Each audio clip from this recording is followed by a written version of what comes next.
मेरे पीछे क्यों लगा है? शाम के साये में वो आता है और रोशनी से पहले गायब हो जाता है।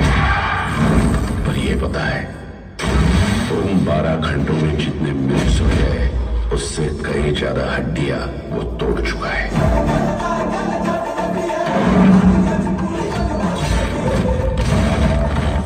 शैतान है क्या?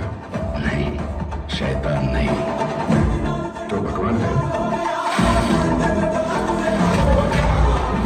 मैं जाट हूं। सर कटने के बाद भी हाथ हथियार नहीं छोड़ता।